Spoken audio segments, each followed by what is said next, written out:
কাঁচা লঙ্কার official YouTube চ্যানেলে সবাইকে জানাচ্ছি একটা ওয়ার্ম ওয়েলকাম। আশা করি আপনারা প্রত্যেকে খুব ভালো আছেন। শীতকালে বাড়িতে যখনই পনির বানাই তখন কিন্তু মেথি পনিরটা অবশ্যই বানাই। আমার হাতের মেথি পনির খেতে আমার বাড়ির প্রত্যেকে ভীষণ ভালোবাসে। ভালো মেথি শাক কিন্তু শীতকাল ছাড়া একদমই পাওয়া যায় না। মেথি শাক আর পনিরের কম্বিনেশনটা কিন্তু ভীষণ ভালো লাগে খেতে। আজকে আপনাদের সাথে শেয়ার করব আমি বাড়িতে কি করে মেথি পনির বানাই একদম রেস্টুরেন্ট স্টাইলে। তবে রেসিপিটা কিন্তু ভীষণই সহজ। চলুন আমার সাথে কাঁচা লঙ্কা রান্নাঘরে। প্রথমে আগে আপনাদেরকে উপকরণগুলো একবার দেখিয়ে নিই। মেথি পনির বানানোর জন্য প্রথমেই আগে আমি 1 আটি মতো মেথি শাক নিয়েছি, যেটাকে ভালো করে ধুয়ে পরিষ্কার করে নিয়ে ছোট ছোট করে কেটে নিয়েছি। 150 থেকে 200 গ্রাম ফ্রেশ পনির নিয়েছি, যেটাকে কিউব করে আমি কেটে নিয়েছি। 2টো টমেটো নিয়েছি, যেটাকে আমি ছোট ছোট করে কেটে নিয়েছি। 2টো পেঁয়াজ, সেটাকেও কিন্তু ছোট ছোট করে কেটে নিয়েছি। 1 টেবিলস্পুন আমি রসুন বাটা নিয়েছি। 1 টেবিলস্পুন আদা বাটা নিয়েছি। 1 টিস্পুন কাঁচা লঙ্কা বাটা নিয়েছি। এবার আমি 12 থেকে 15টা কাজু বাদাম নিয়েছি। সাথে 2 টিস্পুন আমি চার মগজ নিয়েছি। 1 টিস্পুন হলুদ গুঁড়ো নিয়েছি। 1 টিস্পুন লাল লঙ্কার গুঁড়ো নিয়েছি। 1 টেবিলস্পুন আমি ধনে গুঁড়ো নিয়েছি। 1 টেবিলস্পুন জিরে গুঁড়ো নিয়েছি। কিছু গোটা গরম মশলা নিয়েছি, যেমন শুকনো লঙ্কা, ছোট এলাচ, লবঙ্গ, দারচিনি। সাথে 2টো তেজপাতা নিয়েছি। 1 টিস্পুন আমি সাজিরে নিয়েছি। যদি বাড়িতে সাজিরে না থাকে তাহলে এমনি জিরেও ব্যবহার করতে পারেন। 4টে কাঁচা লঙ্কা, যেটাকে আমি ছোট ছোট করে কুচিয়ে নিয়েছি। 1 টিস্পুন আমি গরম মশলার গুঁড়ো নিয়েছি। 1 টিস্পুন গোলমরিচের গুঁড়ো নিয়েছি। 2 টেবিলস্পুন মতো কাসুরি মেথি নিয়েছি। নুন আর চিনি নিয়েছি স্বাদ মতো। আর সব শেষে নিয়েছি আমি ফ্রেশ ক্রিম। উপকরণ দেখানোর পালা কিন্তু শেষ হয়ে গেছে। এবার চলুন রান্নাটা শুরু করে ফেলি। মেথি পনির বানানোর জন্য প্রথমে আমি কড়াইতে ঘি দেব। আমি 1 টেবিলস্পুন মতো ঘি দিলাম। ঘি গরম হয়ে গেলেই আমি একে একে ফ্রেশ পনিরের কিউবস গুলো দিয়ে দেবো।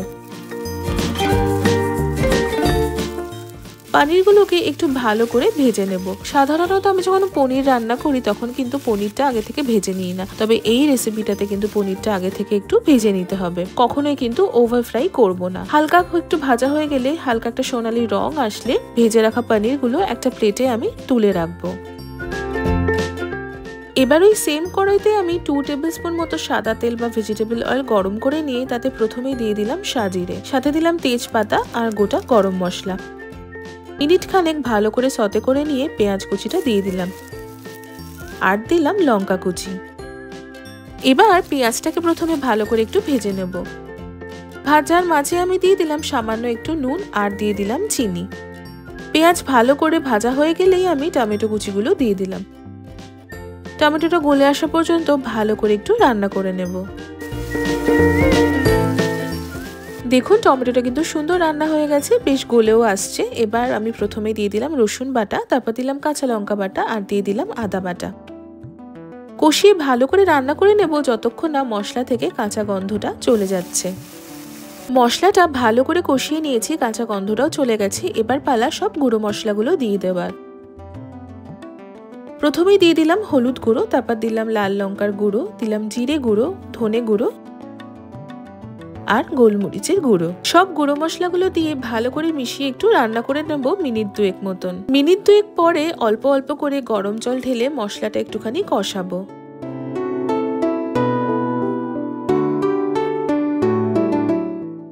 মশলা যতক্ষণে কষাচ্ছি চলুন আমি কাজু বাদাম আর চার মগজটা একটু বেটে নিই। একটা ব্লেন্ডারে আমি প্রথমেই কাজু বাদামটা দিয়ে দিলাম সাথে চার মগজ আর আমি 1/3 কাপ মতো হালকা গরম জল দিয়ে দিলাম। ভালো করে ব্লেন্ড করে নিয়ে একটা স্মুথ পেস্ট আমি বানিয়ে নিলাম।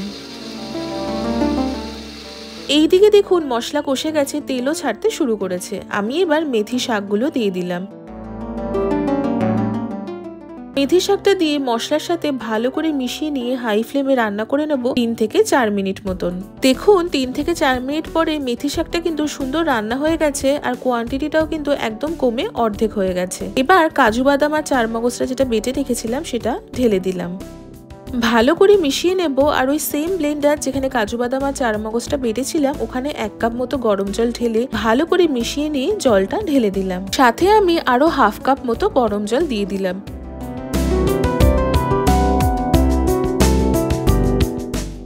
এবার মোটামুটি হাই ফ্লেমে 2 থেকে 3 মিনিট ভালো করে রান্না করে নিয়ে ভেজে রাখা পনিরগুলো একে একে দিয়ে দিলাম।